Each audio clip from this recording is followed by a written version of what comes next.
Serena, que también dejó, si se quiere, el mundo de los vivos aquí muy cerca, en Santo Tomé, volviendo de uno de los festivales que de alguna forma caracterizan a la región de la cultura chamanecera.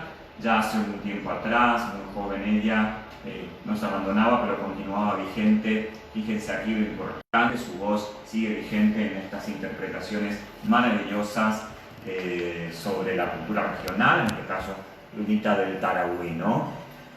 Bueno, decíamos que el cementerio de San Juan Bautista. Quiero contar algunas cuestiones que tienen que ver con la estructura, la planificación del cementerio. Nosotros tenemos la suerte de disponer de imágenes aéreas del cementerio San Juan Bautista y podemos ver cómo hay una suerte de estructura histórica, ¿sí? Si ustedes imagínense que están ingresando por el pórtico principal, que obviamente no es el pórtico original, sino que imagínense que están ingresando actualmente por la entrada habilitada y van a encontrar bien hacia el frente de su caminar una cruz mayor, ¿no? Bueno, esa cruz mayor es reciente, es una cruz mayor nueva, ¿no? De esa cruz mayor hacia la derecha de ustedes, para hablar en términos más locales, para no hablar de noreste, sureste y demás, es decir, si ustedes se paran frente a la cruz mayor nueva, hacia su derecha van a encontrar el ingreso, uno de los ingresos a una de las, digamos, avenidas principales que les va a dirigir a la antigua cruz mayor. Es decir, esa es una de las avenidas principales del cementerio San Juan Bautista, una avenida histórica, una calle histórica, se llama en la arquitectura funeraria, eso se llama avenida, se llama parquización, donde ustedes van a recorrer un camino con algunos árboles costados, que eso habla de una planificación intermedia, ¿no? Entonces, en ese recorrido, ¿qué van a encontrar ustedes? Van a encontrar algo que nosotros podemos decir que es una zona arcaica, es una zona antigua, que es la que va a estar caracterizada por las primeras tumbas, por los primeros panteones. Después va a haber una zona intermedia que va a abarcar más o menos las tumbas hasta 1970, ¿no? Y después tenemos otra zona, que es la zona que yo la asocio al proyecto hidroeléctrico Yacyretá, representada por las tumbas y panteones instaladas a partir de la década de 1980, con una planificación de forma diferencial del espacio funerario, ¿no? ¿Por qué digo esto? Porque fíjense que la historia de Ituzaingó también va a ser una historia íntimamente vinculada a los procesos de los vivos en los espacios de los difuntos. Porque el advenimiento de la represa hidroeléctrica Yacyretá no solamente va a modificar el espacio urbano de Ituzaingó, sino también que va a modificar el espacio del cementerio. Ustedes van a ver un lugar donde van a encontrar casi los mismos materiales de construcción que utilizó la represa en el complejo de viviendas, la misma techumbre, es decir, son todos agregados, es decir, de aquel que vino a trabajar en Ituzaingó, pero también se quedó en Ituzaingó, en el cementerio de San Juan Bautista. Y después vamos a tener toda una zona nueva de esa cruz mayor hacia la derecha, de la cruz mayor reciente hacia la izquierda, perdón, que va a ser todo un espacio de intervención donde vamos a tener muy bien diferenciado a los adultos, de los angelitos, por ejemplo, que es una cuestión muy interesante también en la memoria de Ituzaingó. Pero yo me quiero centrar aquí en algo que me ha llamado mucho la atención cuando yo comencé a visitar el cementerio, ¿no? Es decir, son los panteones y las tumbas colectivas. ¿Por qué es importante el cementerio de Ituzaingó, no? Porque vamos a tener ahí como líneas familiares significativas. Tenemos un panteón muy interesante, que es el panteón de la familia Toledo Esquivel. Aquí yo tengo en mi pantalla, que ustedes van a poder seguramente después ver en las redes sociales, que nosotros vamos a ir subiendo también la muestra que hicimos en el Museo Andrés Guaycuralí en Posadas, y vamos a subir también este artículo. Tengo fotos del año 2006, del año 2012, del panteón de la familia Toledo Esquivel, por ejemplo. Esto es muy interesante porque también, obviamente, quizás aquí yo esté obviando algunos apellidos, pero simplemente hablo de apellidos generales que que tienen que ver con ese panteón. Eso es un panteón muy interesante, donde nosotros podemos destacar, por ejemplo, las falsas columnas. Tenemos ahí un pedestal que va a simular, sostener todo el peso de una naturaleza que va a estar sintetizada en lo que en arquitectura se llama el friso de esa construcción, ¿no? Cuando ustedes vuelvan ahora, después de todo esto al cementerio, fíjense un poco estos detalles, ¿no? Toda esta arquitectura va a tener una cautela, ahí va a tener un custodio. Sobre la puerta de este panteón va a haber un querubín, ¿no? La imagen de un querubín. Y ese querubín, en la tradición ahuyentaba el acecho de los malos espíritus, y entonces es muy frecuente encontrarlos en las tumbas. También va a estar en la tumba de don Guillermo Aguirre, y va a estar aquí en el mausoleo familiar, por ejemplo, la figura del querubín. Este va a estar ubicado en una zona estratégica, con el frente orientado hacia uno de los accesos antiguos del cementerio y de espaldas al río Paraná. Pero pareciera entonces que este panteón excede el significado de su vinculación con los difuntos y trasciende a esas meras características estilísticas propias de la época, donde de alguna forma el hombre se relacionaba con sus pasiones, con sus ideales. Entonces, de alguna forma, si estas familias habían vivido en la ostentación, en la riqueza, por ejemplo, también debían permanecer en el mundo de los difuntos de la misma forma. Por eso con todo respeto a las familias y demás, por eso se construían este tipo de panteones, porque era muy importante mantener el ordenamiento de la familia, la relación con los difuntos. Era una tumba familiar donde se compartía con el resto de la familia y al mismo tiempo marcaba una distinción social, ¿no? Después tenemos otro de los panteones que a mí me llama muchísimo la atención, que es el de la familia Oporto. Aquí tenemos también una fotografía del 2006, una fotografía del 2015, ¿no? Tenemos un panteón que actualmente ha perdido la imagen angélica que lo presidía, que es de la familia Duarte Alvarenga, que es un panteón muy, muy bello, muy interesante, que en este momento está como en estado de deterioro. Repito que lo presidía una imagen significativa de un ángel sobre el pórtico, también en sintonía de la continuidad de la vida, ¿no? Otro de los panteones que quiero destacar es el panteón de la familia Oporto Duarte Gómez, que también es muy interesante, el de la familia Esquivel, que son todos panteones fundacionales, si se quiere, del periodo del siglo XX del cementerio San Juan Bautista, ¿no?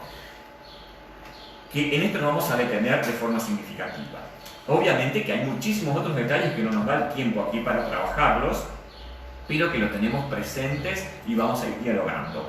Otro de los puntos que me ha llamado muchísimo la atención es la imagen de lo que se puede decir la imagen del héroe, ¿no? Es decir, y hay pocos héroes, en el sentido de la literatura me refiero, ¿no? En el sentido a cómo el hombre construye el componente del héroe, resaltados en el cementerio de San Juan Bautista. Y yo quiero rescatar una figura significativa que tiene como un lugar preponderante, o que tuvo un lugar preponderante en la configuración del espacio funerario del cementerio de San Juan Bautista. Y es justamente la base del monumento que perteneció en su momento a la tumba de Juan Oporto, ¿no? Es decir, Juan Oporto, un reconocido dirigente político de Ituzaingó, tiene un lugar diferencial dentro del cementerio de San Juan Bautista. Hay como un gran monolito sobre el cual se encontraba el busto de Juan Oporto en mármol de Carrara, que hoy lo tenemos en el Museo Manuel Ignacio Laraña para su preservación. Bueno, la tumba de Juan Oporto es una tumba subterránea, es decir, si nosotros corremos la tapa losa, podemos descender a la tumba de Juan Oporto, donde también estaba parte de su familia. Y lo interesante de la tumba de Juan Oporto es que hay toda una narrativa acerca de la tumba de Juan Oporto, que en la contienda, en la lucha entre autonomistas y liberales, aquí es donde en la persecución justamente se ocultaban aquellos que estaban siendo perseguidos en esta contienda que también tiene larga data y que inicia teniendo como protagonista a la Zanja de Loreto, pero que en este periodo, también en el periodo de controversia, lo que buscaban era ocultarse, y obviamente no solamente se ocultaban en la tumba de Juan Oporto, sino bajo el halo de protección del dirigente político que representaba a esta línea de adscripción política, ¿no? Entonces, esta es una tumba muy interesante. Lo que tenemos ahí es un subsuelo con escalinatas de mármol, también con ménsulas de mármol sobre el cual se ubicaban los féretros.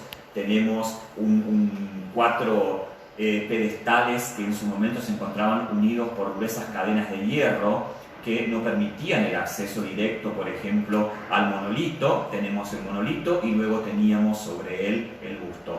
Este es un compromiso que hago aquí al aire, en vivo,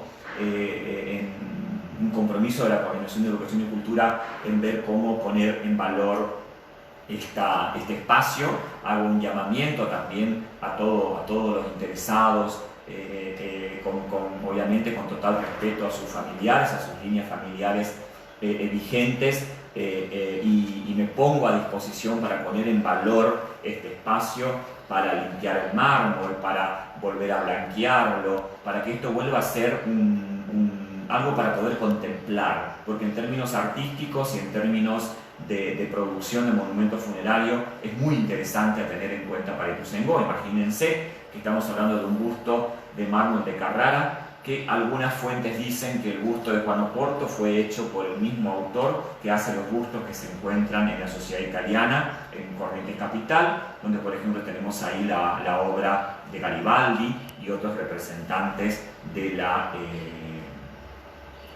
si se quiere, de la historia de la configuración migrante de Ituzaingó, ¿no? Bueno, lo interesante acá es cómo